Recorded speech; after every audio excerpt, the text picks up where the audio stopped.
everyone, today I have this beautiful place ready for drawing, and I have to say I already tried to draw it once and I made a mistake because I rushed it. I rushed the kind of sketch bit.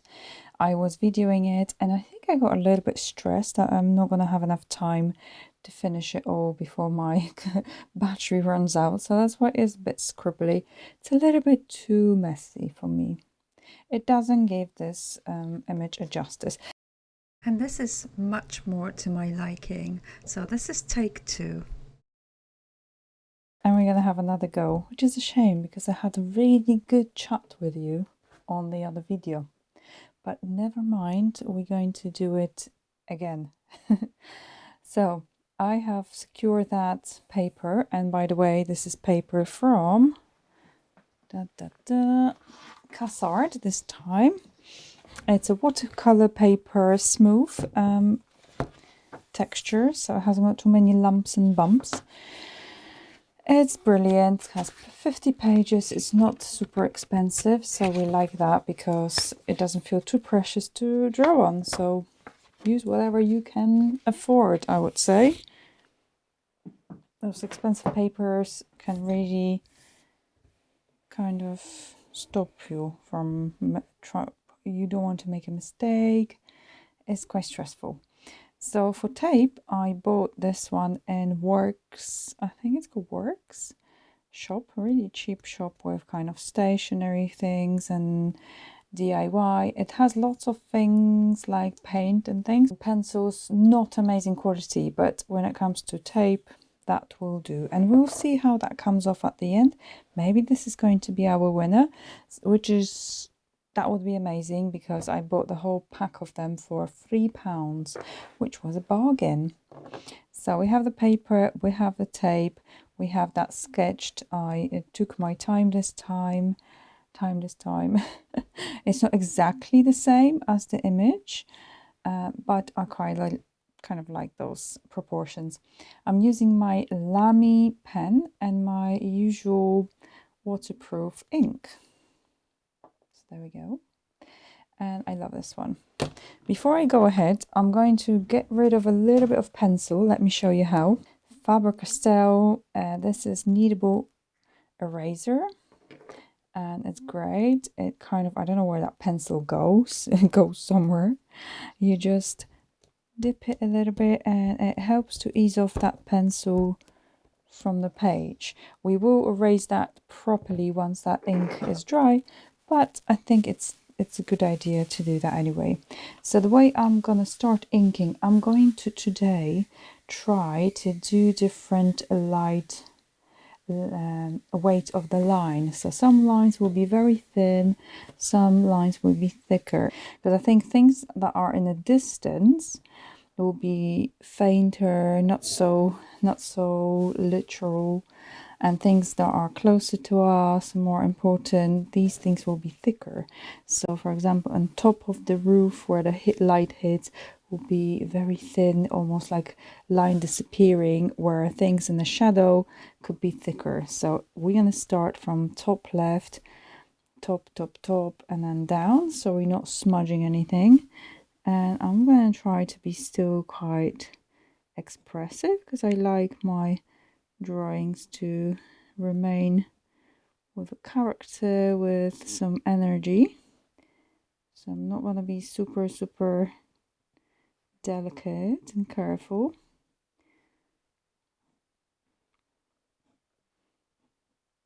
If you feel like you're stressed that you might make a wrong line, take a piece of paper, draw, doodle, do whatever you need to do to get this out and of your system, and don't worry too much, just give it a go. I personally quite like this kind of little bit messy style, not very precise, not very tidy, but I do like also pretty details and quite whimsical style. So it's entirely up to you. In this picture, obviously those windows are wide. I'm going to make them this black liner.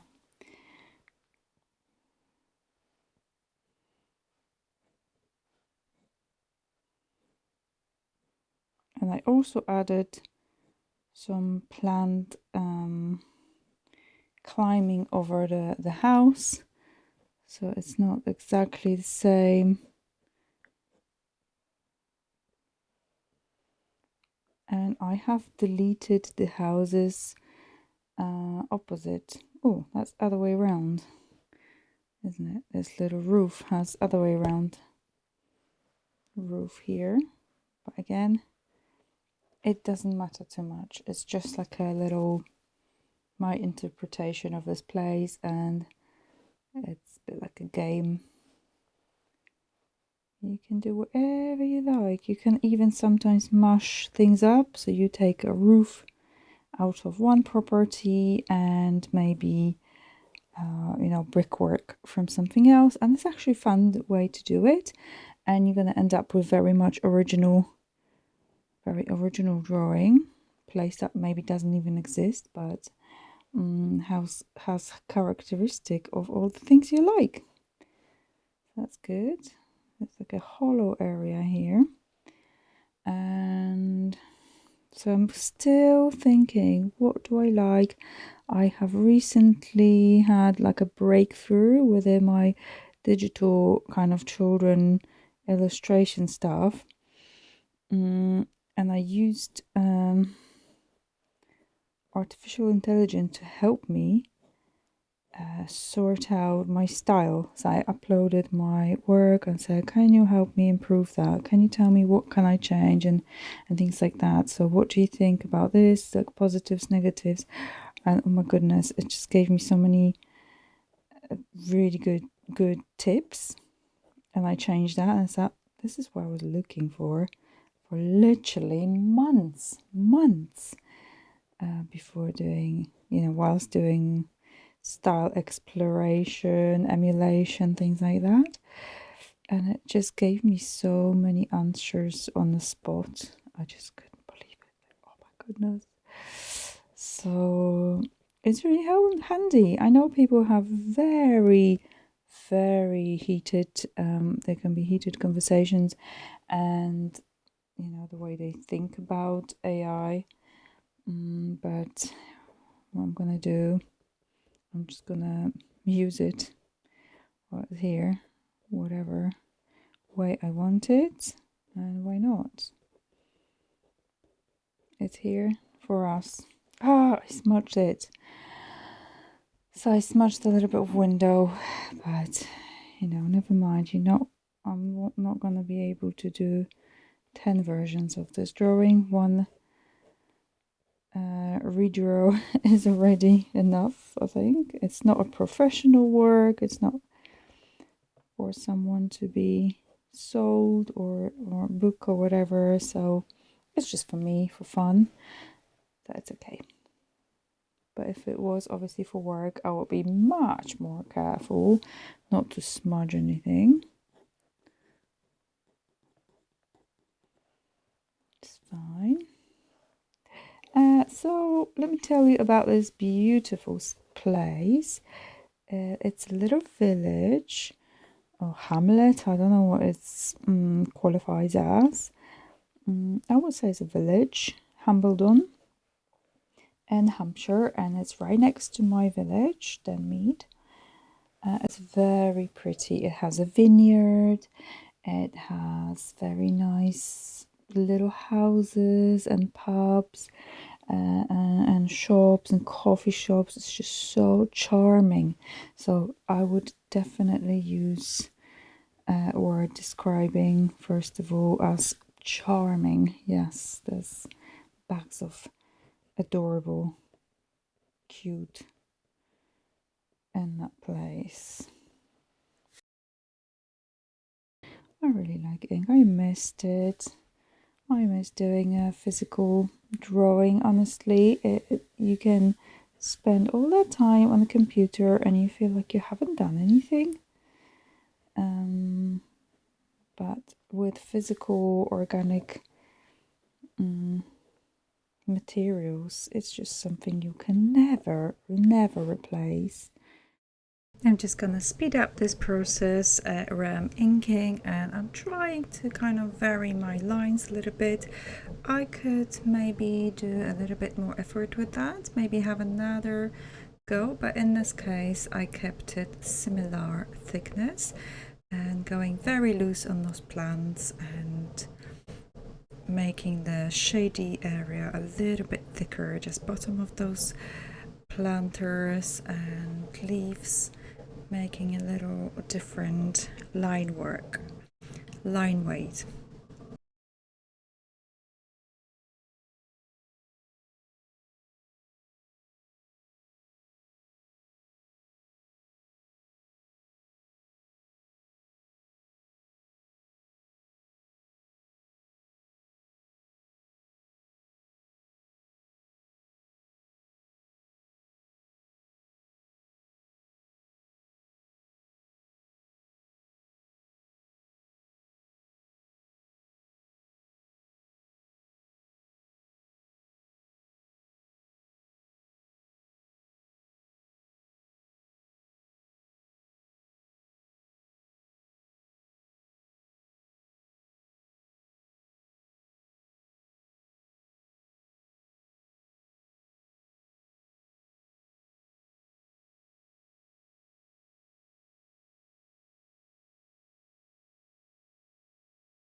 So I'm not trying to be accurate here, I'm just trying to capture the essence, the cuteness, the charm, whimsical kind of feeling of this little house rather than exact copy. So I could sometimes take things of different paintings or drawings or reference images and mix it up a little bit. Every time I learn something new and I get something out of each time I do the illustration.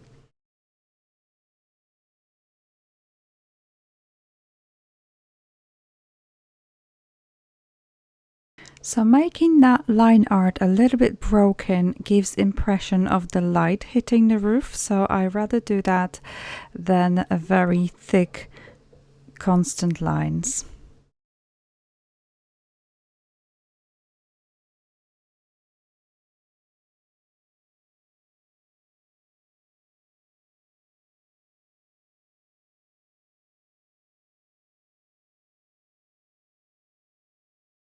And like I said, you can go very much in detail, very, very close, but the way I like it is just hints of things.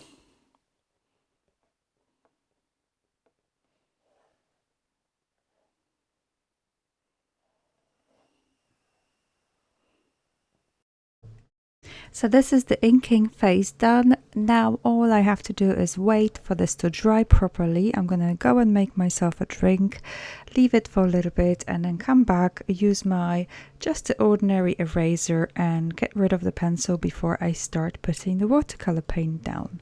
Back in the room, so I have used the eraser just to erase that pencil off, and it came off with no issues whatsoever. But oh, there's a little bit left here.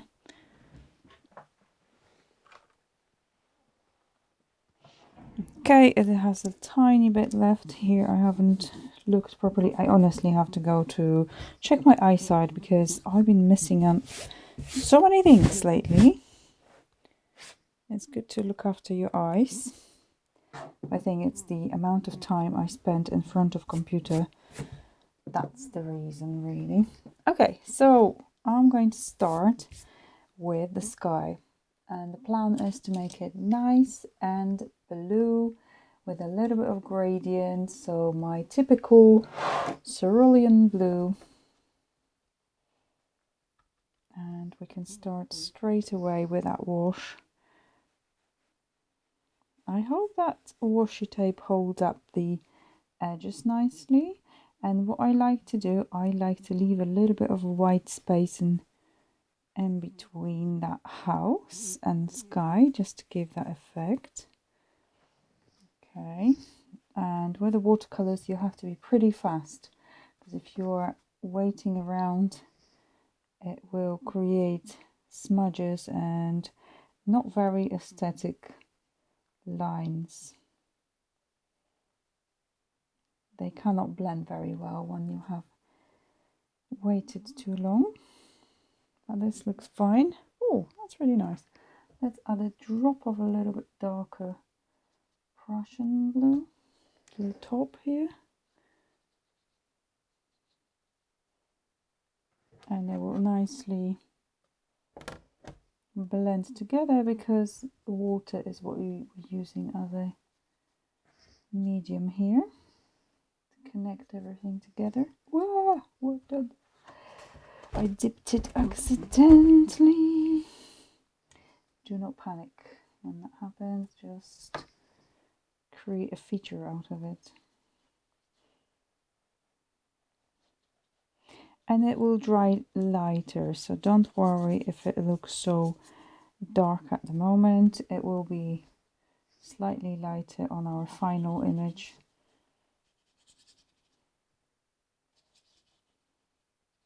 And with this watercolor paper, it can take quite a lot of water and layers, so that's good. I don't know if I showed you that before. I bought this one in TK Maxx. I think it's Faber-Castell. Of course it is. It's Faber-Castell, a little container, so it collapses. It's like a rubber material, and you can pop your brush nice and easily on top here, which is quite handy. So yeah, do we want a little clouds or not? I do like to create this. So I'm just using the kitchen towel. The less fancy, in my opinion, the better, because the more expensive one takes too much away. Okay, and this one just takes a little bit. So expensive one takes a lot away, a lot of liquid, where this one is just nice and delicate for what we have, what we want to do. Right, so what's next? Let's do that roof.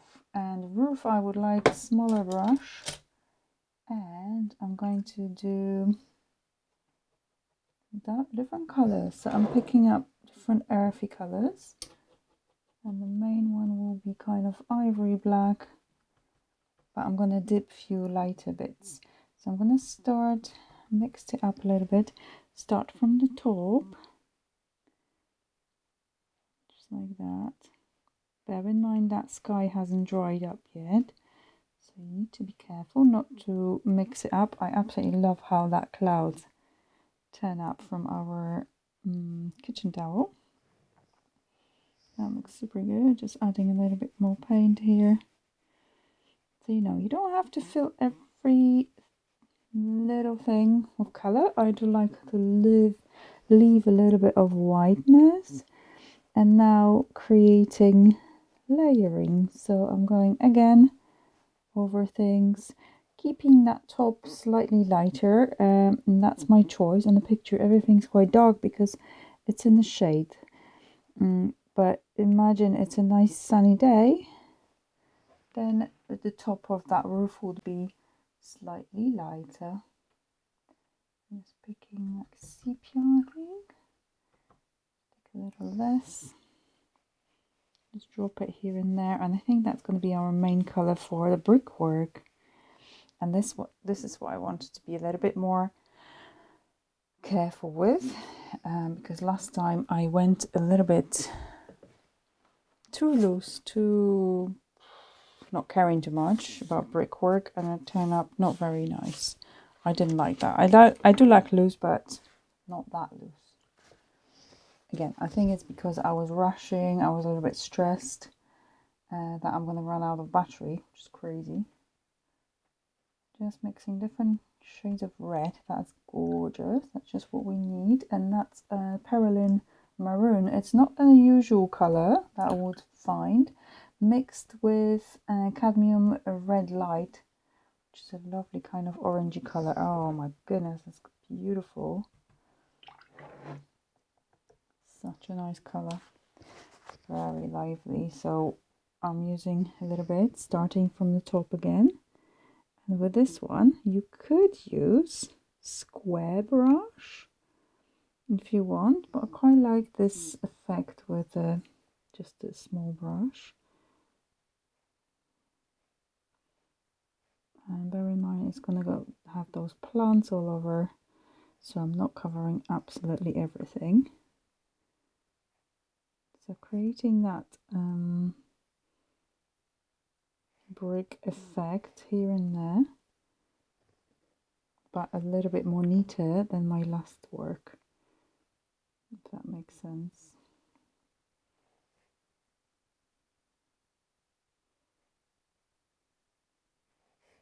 Okay, that one also has bricks inside. Let's not forget about that. You can be a little bit more precise. You can do a layer underneath, but I quite like this white between. So if I take a brush that is more square, get this small brush, let's see. It's easier in theory, but I think you have a little bit less control. So you go like that. I kind of like the rounded with this one a little bit more.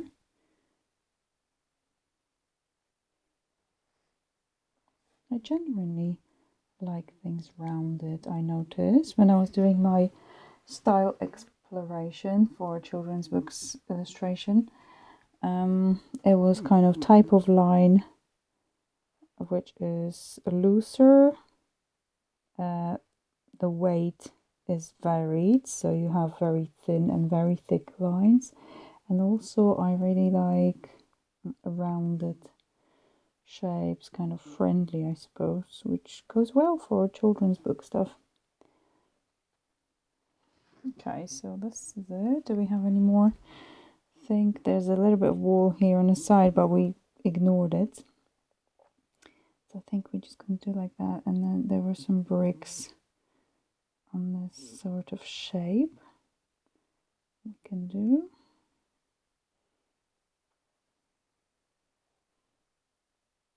Quite tempted to make that into the brick as well. I know it's not on this image, but I prefer it.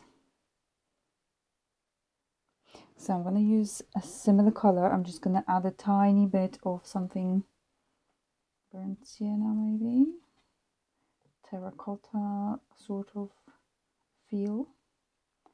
Add a tiny bit of Perylene green just to dirtying it up a little bit, and put in those pots, flower pots, and I love that they are actually in my picture and in real life, I think, like a terracotta sort of style. Okay, that's lovely. I could add a tiny little speckle here and there on the roof, so it will look very harmonious. Because if you have the same color repeating itself somewhere, it just unifies everything nicely. Oh, we got that one as well. Just add a little bit of darker tone.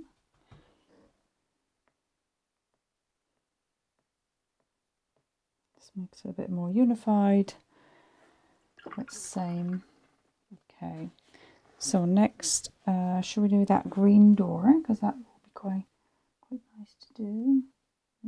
Permanent green, and mix it with Pyroline green. Oh, that's beautiful. Although that's not the shade of the window, I'll probably add a bit of yellow to it. Yeah, that's more like it because it's got that warmth. Oh, that's the other thing I like. I prefer kind of warm tones.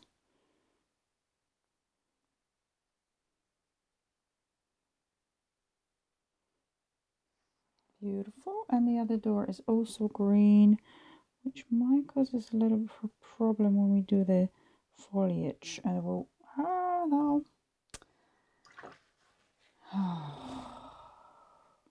I went a bit over here, smudged it. You can lift the color a little bit with water going over, and then dip, dip, dip. Okay, rescue a little bit. Not end of the world, but I have to be careful. I love those clouds, how that turned up so pretty. So nice. Let's do another go with those doors. A bit darker in some areas. Just having another layer. They look like they kind of glistening, like it's that layer shining. Here we have a bit of a curtain, so let's try to make that grey. Oh no, I'm dipping in the wrong paint. Payne's grey is amazing for making greys with white. And that gave us really nice grey colour. And that's what we're doing, kind of halfway.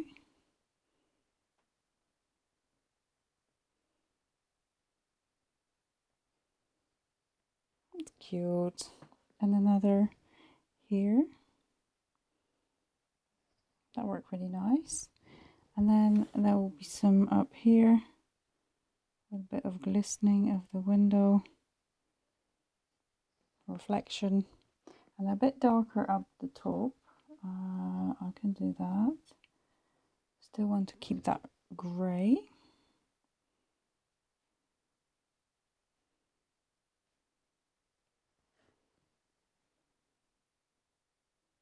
I'm always a bit nervous doing the window fills as they are in real life. I don't know, because you don't want to create too much contrast to take away the whole attention. Okay, needs to be a bit darker.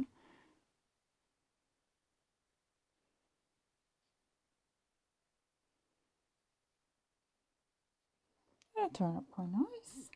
Again, every time you learn something, I feel like I learned something, even on those mistakes. And this is not the artwork that's going to end up in a museum somewhere. So it's absolutely fine to practice and having fun with it. Oh, we forgot about that little bit of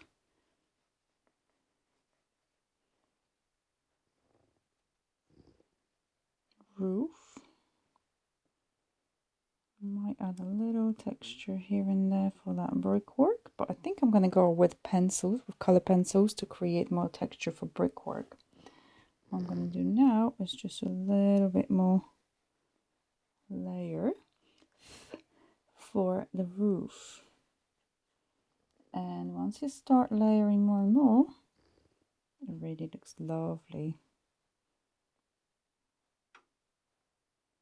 that's watercolor magic really, when you start seeing the tones working together really well. Do I want to be darker? I don't think so. Right.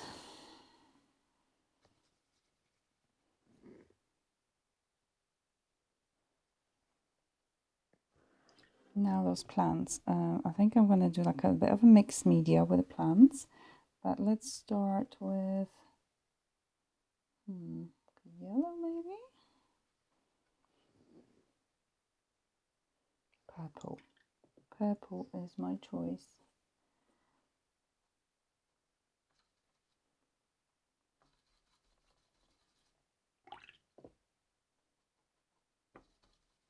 Oh, what's that? Brown? I don't think so. I'm looking for kind of a nice shade of pink.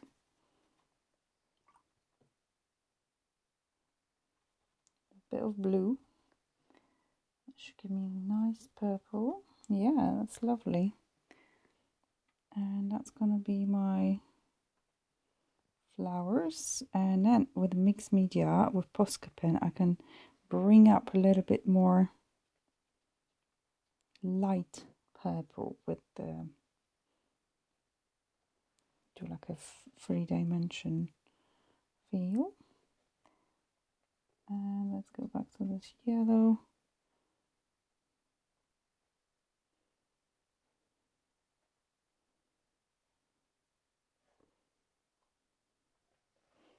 Awesome.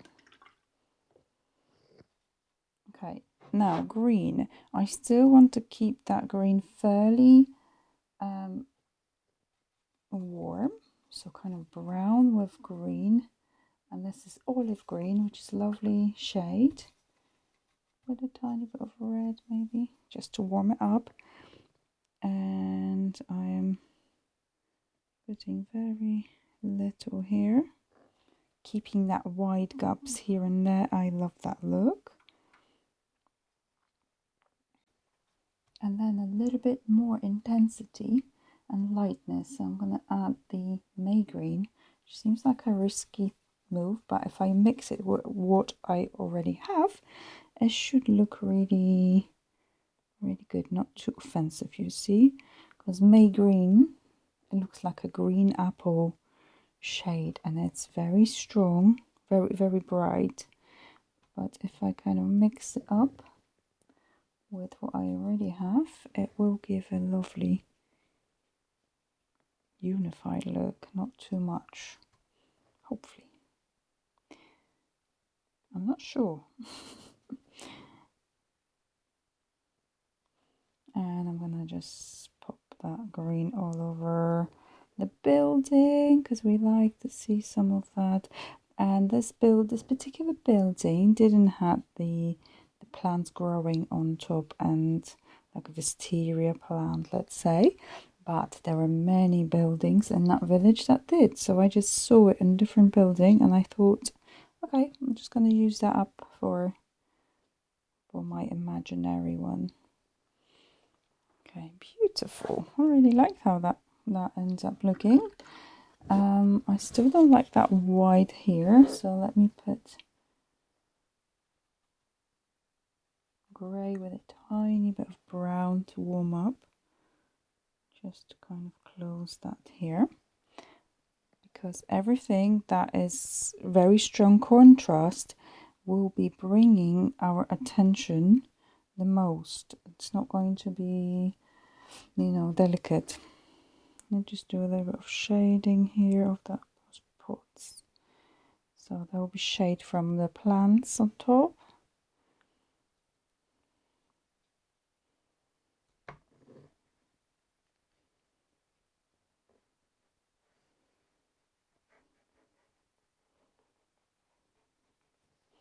Because we want to ground things. And this is just a mixture of sort of brown beigey colors I had on my palette already.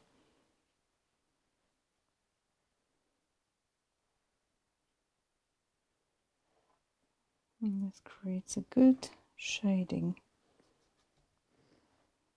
use what you have to get that lovely cohesive colors.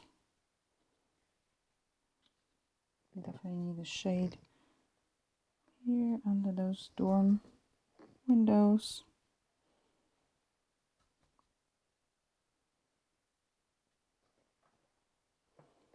Now the pavement I'm going to make grey, and again Payne's grey is our superhero.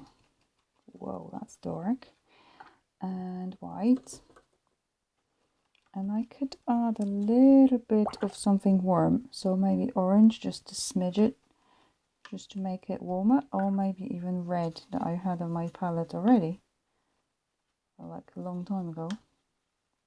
That's why I love watercolors. You can just leave something for 6 months and reactivate it with water. Oh, that's nice. That's got a nice warmth. So going here.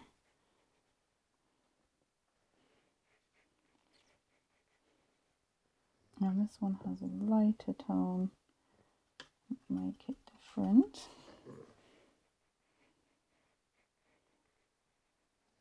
Beautiful. I like how that ended up.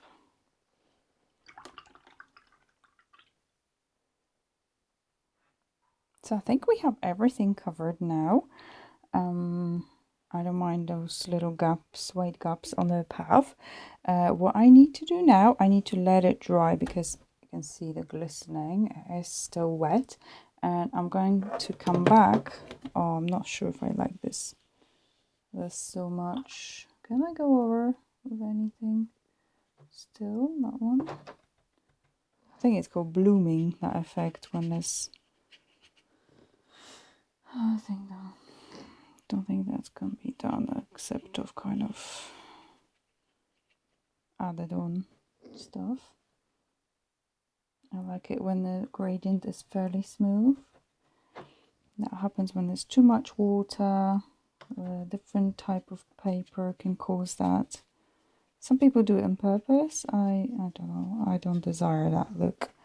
So let's just change that a little bit.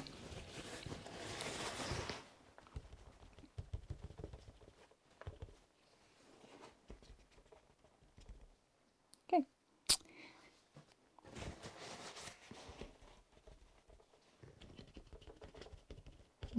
Cover it a little bit. But obviously we don't want to lose that gorgeous effect. Oh, I love that cloud. But I said that already like 10 times.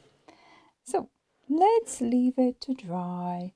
I'm gonna have a cup of tea and maybe clean. Oh no, I don't need to clean my water because we are done for now with the painting. We're gonna come back with pencils, color pencils, and some maybe Posca pens. So I'll see you in a few minutes. Okay, so the drawing feels dry to touch. It kind of feels a little bit, not wet, but not bone dry, but it's going to be fine. I'm so messy, there's stuff everywhere. I have my beautiful, wonderful, fabulous museum aquarelle, and I don't know how did I end up with one extra here. I must have bought one and it was sitting somewhere else. How weird. It's just really odd. I think it might be one of those, I don't know. It's a mystery. Could probably work it out somehow. So we got these, and I have loads of these lovely pencils here that are on a standby. These are my Faber-Castell Polychromos, and another pot. Hold on. Hold up. And my wonderful kind of favorites, I suppose, because this is from different projects I was doing. I was just popping them on the side. These are Faber-Castell Albrecht Dürer. These are watercolor pencils. These are also watercolor pencils. So if you wanted to, you can kind of blend some of it. However, the polychromos are not. So I do remember that somehow. I don't know how I managed this.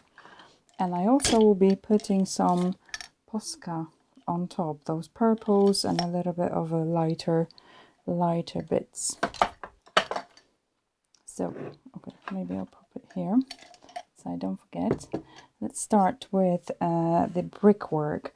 I have this lovely polychromos, which is like a cadmium, middle cadmium.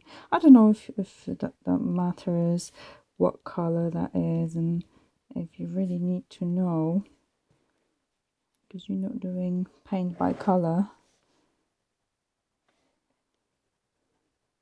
And just going over some of those brickwork, putting in, so it's not looking so samey. It just gives a little bit of texture in between.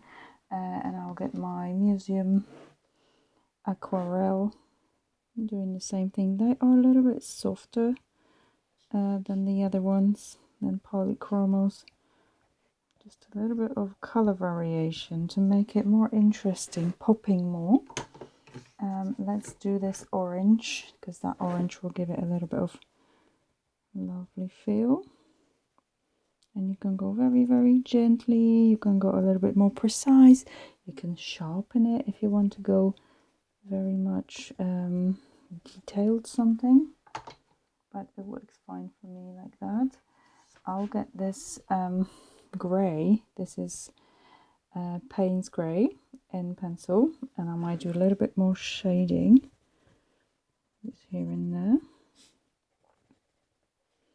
And this could be smudged with water as well. I'll just keep it like that, just make it a little bit more dynamic and squiggly, because I love it. That's my jam. Oh, look at this beautiful light blue.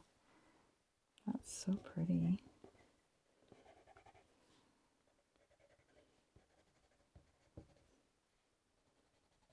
Bit of like a reflection in the window.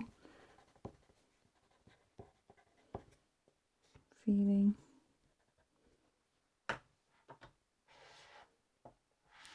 What else do we have? That green.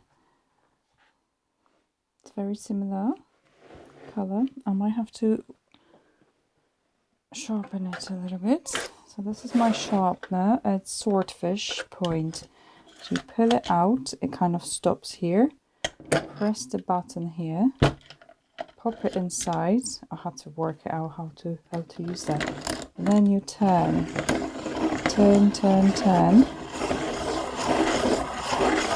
and it usually kind of stops and clicks, but I like to do it to my own judgment.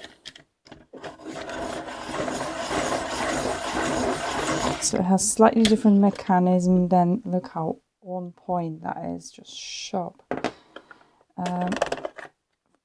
Look, from these, it's not like a traditional sharpener. I don't know if you'll be able to see that. It has this little roller. Can you see? This kind of roller, and it grinds a little. It works anyway. I'm not able to technically explain that, I'm afraid. So, our apologies. Again, just getting those shadows and textures in of that green door. I love it. And now a little bit more texture and stuff over the green bits here. Ah! That was a bit too sharp point. And this is what I like doing, just adding a little bit more definition to it. The single little leaves and things.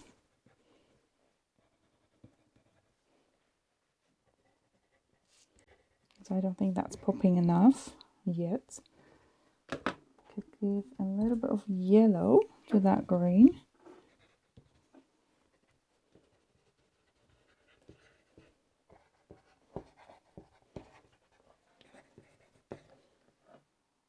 And kind of, I know I said that a million times, color variation is amazing. And that sign actually is grey. Okay.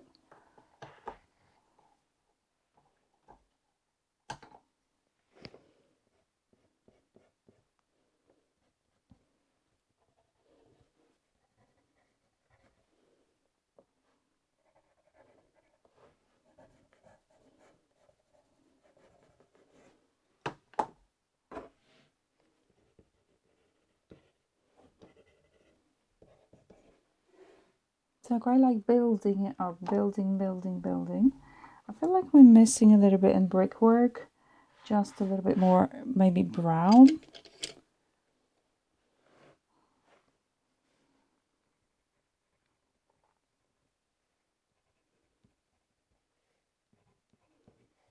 Just a few bricks, not every single one, so it doesn't look like a very unified, more like a little here and there, more spontaneous. And a little bit of that roof.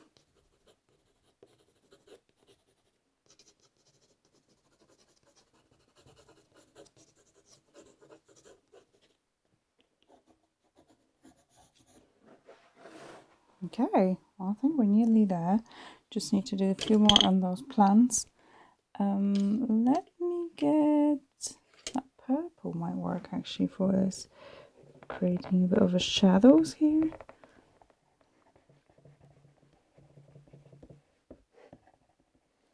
Okay.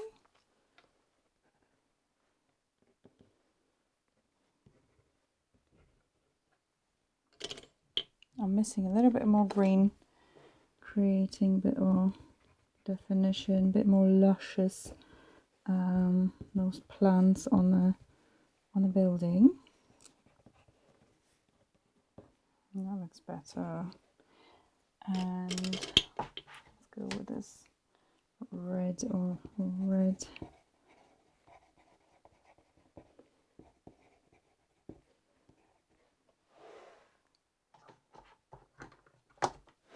Orange. And finally yellow.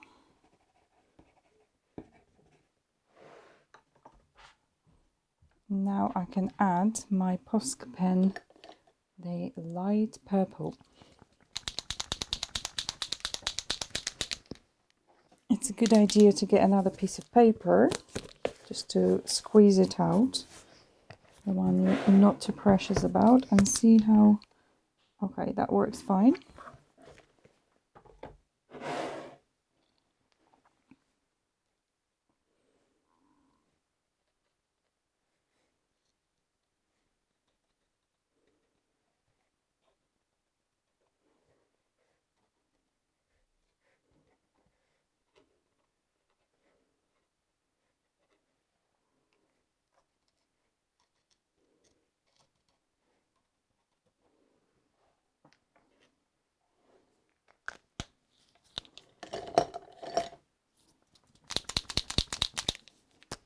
That's like a, oh, it's a funny oily consistency.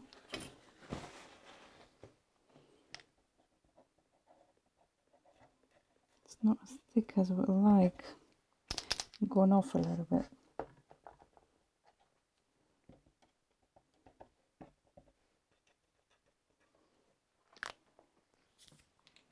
And finally green.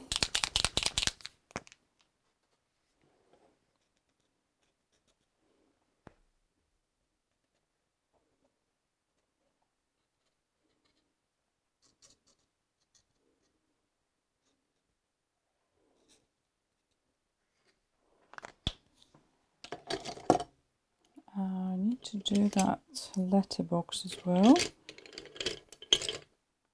Dark yellow.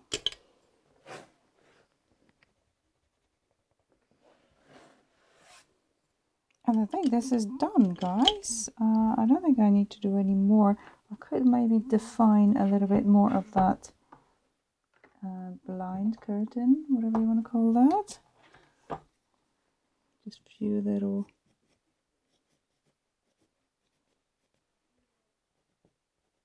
But it's just fussing now, I think.